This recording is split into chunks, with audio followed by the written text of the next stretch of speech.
Hi, welcome back to MuscleMentor.net. I'm Brad Hall and this is Justin Harris. And now we're going to talk about kind of the difference between branched chain amino acids and essential amino acids. They're both amino acids, obviously, but they kind of do two different things. The essential amino acids are the amino acids your body can't synthesize on its own. There's 20 amino acids, I think 12 of them are essential, or maybe 10 or 11 are essential, and there's like histidine, which is conditionally essential, whatever. But there's some essential amino acids and some that aren't. And so for protein synthesis to occur at a site, I've said this a million times, there's a cell that wants to build new muscle. All 20 amino acids have to be present there. Well, there's technically all 20 don't have to be.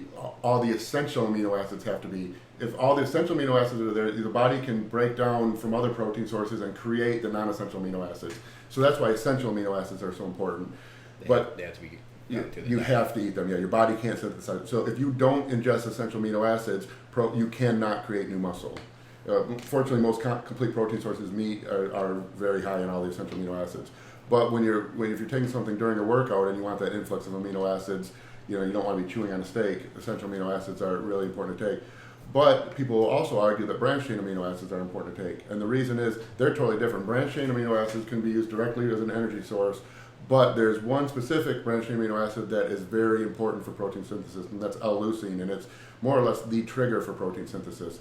So without the essential amino acid, you can't synthesize new protein, but without the branched chain amino acids, without the leucine, the body's never going to send the trigger to create the protein synthesis.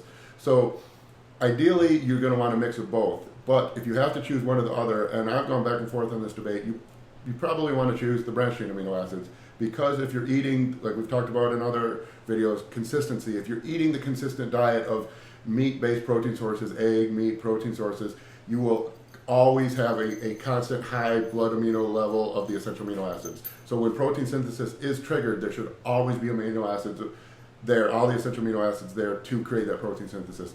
But you do need that trigger for protein synthesis, and that's where branched chain amino acids come along. Ideally, you want a mixture of both, but if you're a college student and you're tight on money and you want to follow a peri-workout protocol, which I would say if you're a college student and you're tight on money, save that money and spend it on meat. But if eggs or tuna. I remember eating cans of tuna all day long. So much tuna. Yeah, canned chicken. But if money's limited and you want to follow the peri-workout nutrition, but you can only choose one amino acid source, I would probably go with branched chain amino acids. But ideally, you'd like a mix of both.